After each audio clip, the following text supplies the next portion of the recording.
कळतंय ना मी काय म्हणतोय? बघा एकदा या मुलांकडे बघा आणि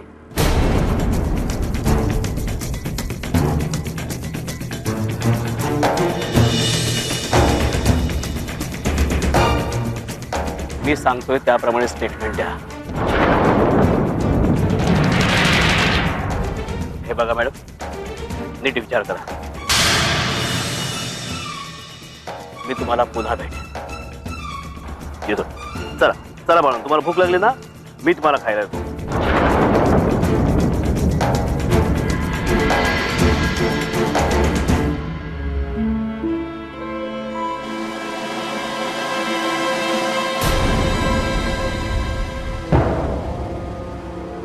सखी,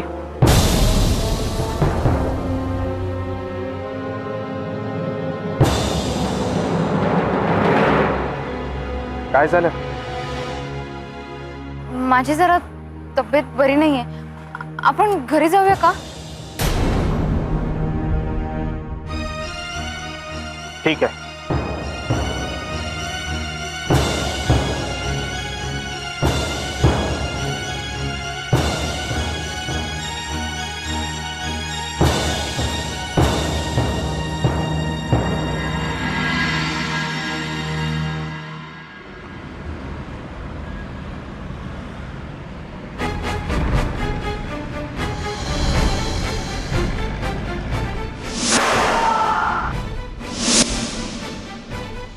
उद्या कदाचित कालच्या प्रकरणाची चौकशी करण्यासाठी पोलीस येतील.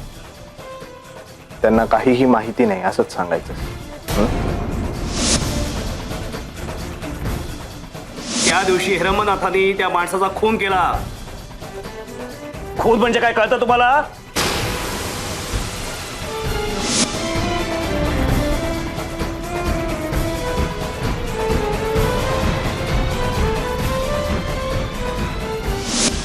कसं मारलं त्याला? किती गोळ झाडला त्यांनी?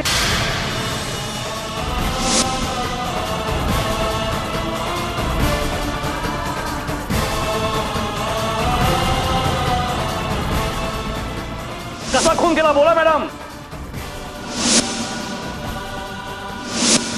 ज्या माणसाचा खून झाला ना मॅडम, त्याची 2 मुलं. काय काय असणार आहे यांचं फ्युचर? काय भविष्य असणार आहे?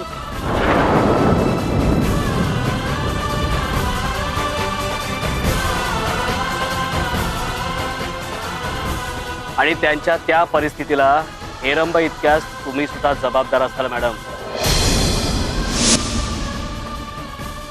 बघा एकदा या मुलांकडे बघा आणि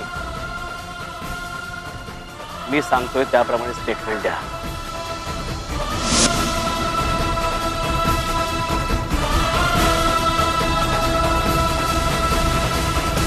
पाणी हवंय? हो.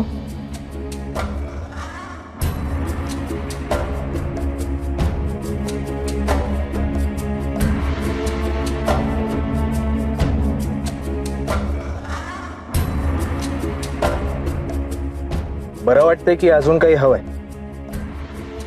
नाही नको.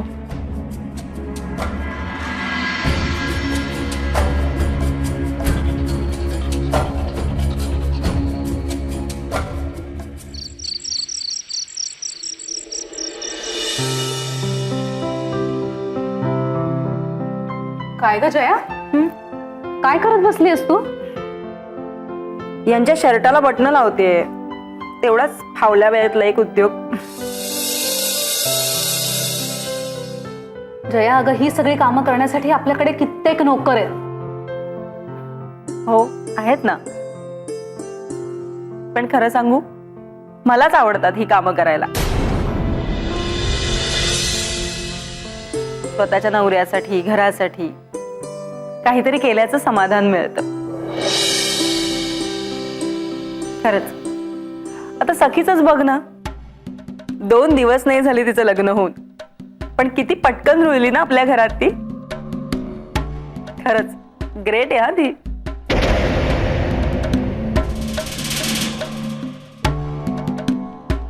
मला एक गोष्ट कळत नाहीये, सगळेच तिचं एवढं कौतुक का करतायत ग?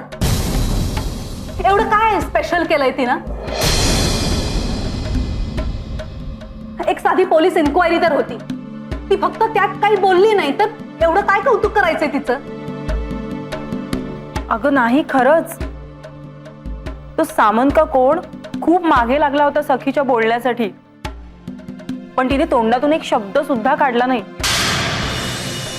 तिच्या जागी जर मी असते ना तर भडाभडा सगळं बोलून मोकळी झाली असते. पण तेवढ्यात आर्या आला म्हणून बरं झालं, नाहीतर जया, माझं खूप डोकं दुखतंय. माझ्यासाठी प्लीज कॉफी बनवशील? कॉफी हवी आहे, आणते. हा,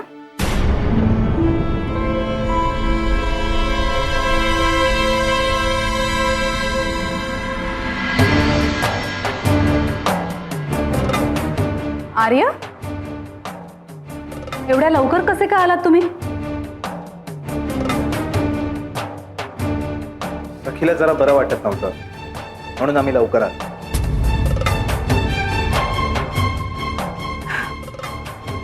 याला म्हणतात भिकाऱ्याला ओकारी.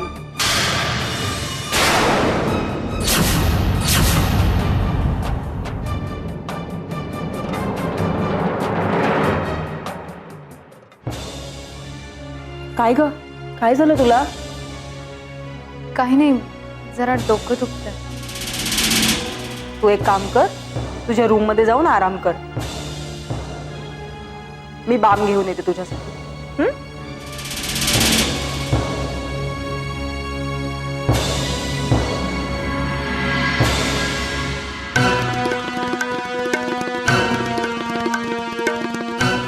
कमाल आहे, मी कॉफी मागितली तर हिच्या लक्षात राहिलं नाही आणि सखीसाठी बाम आणायला गेली. सखी सुद्धा जादूगरीण आहे, झपाटून टाकलंय सगळ्या घराला. जयाचं जाऊ दे, पण आई ती सुद्धा तिच्या तालावरच नाचते. जेवायला काय, फिरायला काय. ठीक आहे, ही जादू कशी उतरवायची हे सुद्धा मला चांगलंच ठाऊक आहे.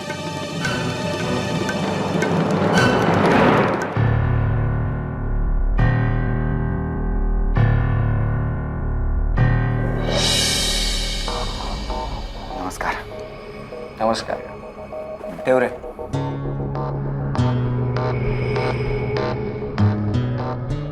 गुरु सर, या सगळ्याची काय गरज होती? दिवाकर, अहो किती वेळा सांगितलंय मी तुम्हाला, आत्ता आपण नातलग आहोत आणि अशी देवाणघेवाण तर होतच राहणार आहे. शिवाय तुम्ही काय आम्हाला कमी दिलेत?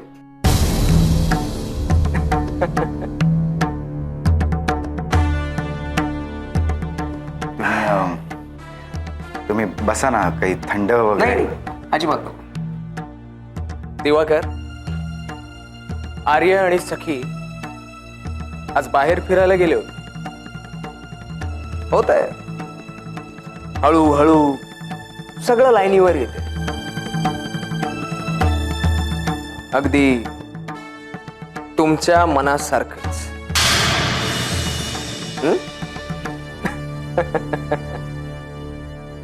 त्या दिवशी घरी जो प्रकार घडला ना, त्यामुळे सखीच्या मनावर एक प्रचंड दडपण होतं. त्यात पहिल्याच दिवशी आमच्या पप्पांनी घरातच एका माणसाला यमसदनी पाठवलं. ते बघून बिचारी सखी घाबरली. मला तर वाटलं आता सगळंच संपतंय की काय. सखी पोलिसांसमोर तोंड तर उघडणार नाही ना, अशी भीती वाटू लागली. पण काय खोटं बोलली हो तुमची पोरगी. त्या सामंतचे दात तिने त्याच्याच घशात घातले.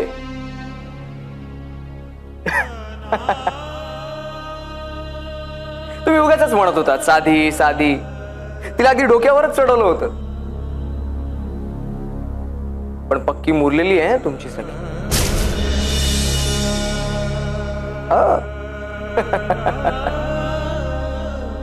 दिवाकर, आता तुम्हाला खोटं बोलावं लागेल. घराबाहेर जो काही प्रकार घडला त्या संदर्भात जर पोलिसांनी तुम्हाला काहीही विचारलं तर आपल्याला काहीच माहित नाही असं सांगायचं. दिवाकर, तुम्ही सुद्धा खोटं बोलायचं. कळलं?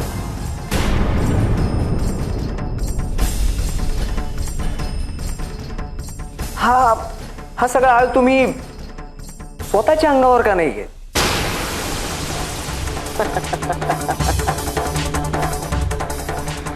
Relax Diwakar, relax. हे बघा, कोणीही काही विचारलं तर सरळ सांगायचं, मला याबद्दल काही माहित नाही.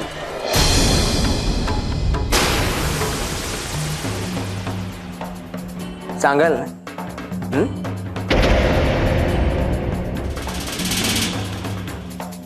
बर, येऊ मी? धन्यवाद.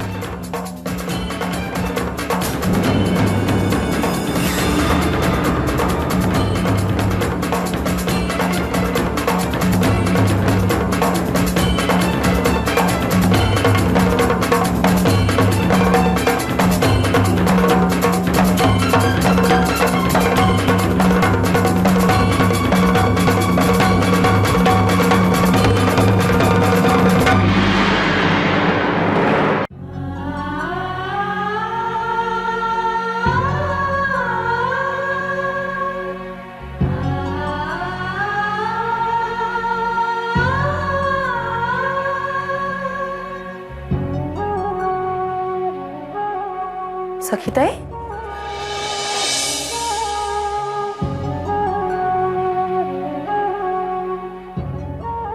सखीताई, काय ग, काय झालं? मधू, पप्पांनी मारलेल्या त्या माणसांच्या मुलांना मी आज भीक मागताना पाहिलं. फार वाईट अवस्था आहे ग त्यांची. पण ते तुला कुठे भेटले? बाहेर हॉटेलमध्ये सामान घेऊन आलेला त्यांना. सामान? नाही नाही नाही, काहीतरी गडबड आहे. मला नाही वाटत तो खरं बोलत असेल. तो तुला फसवण्याकरता मुद्दाम हे सगळं नाटक करत असणार. म्हणजे ते पोलीस मुरलेले असतात ग, थापा मारतो तो सामान. आणि जाऊ देत ना, तू नको लक्ष देऊस. तू फक्त तुझ्या घरचा आणि घरच्यांचा विचार कर.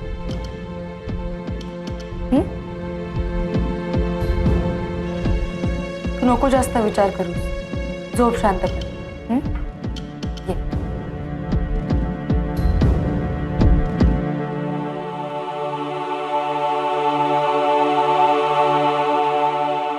झोप.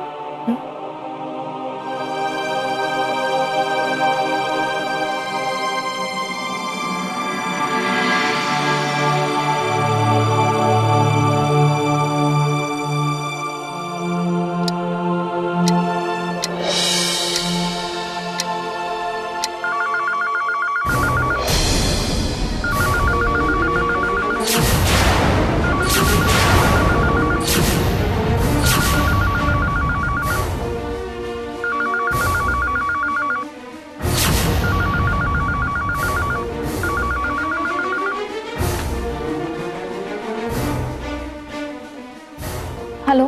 नमस्कार मॅडम, इन्स्पेक्टर सामंत बोलतोय.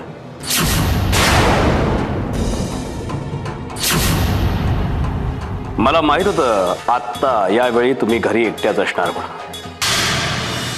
म्हणून मुद्दामून आर्यच्या रूम मध्ये या लँडलाईन नंबरवर फोन केलाय.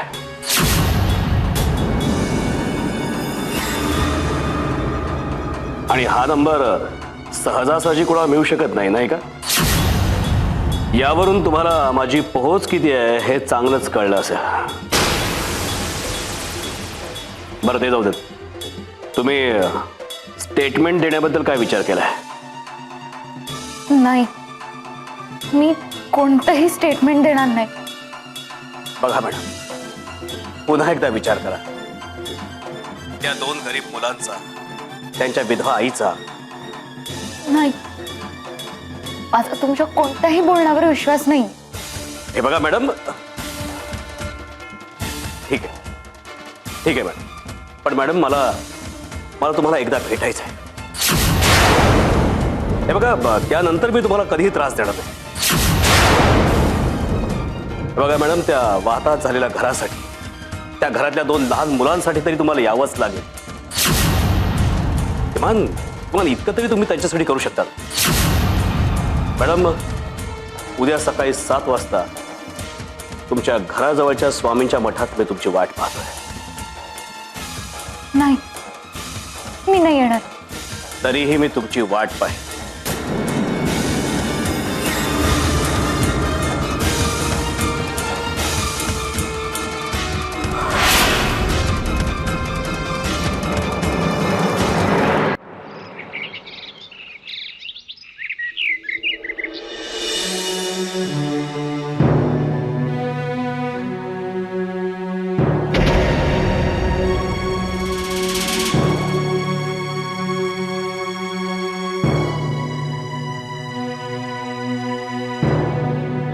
सखी, कुठे निघाली आहेस? नाही, म्हणजे जरा स्वामींच्या मठात. खरंच स्वामींच्या मठात चालली आहेस की मठाच्या नावाखाली दुसरीकडे कुठेतरी? नाही,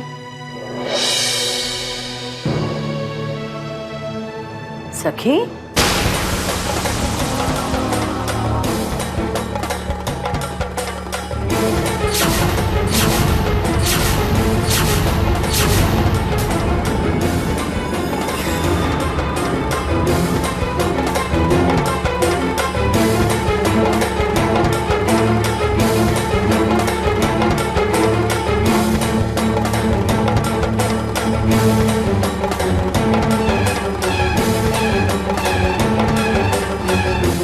कुठे चाललीस?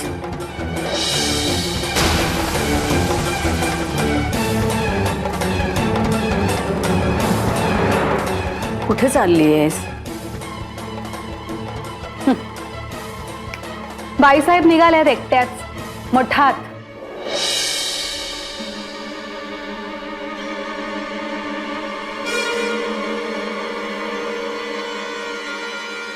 नाही जायचंस.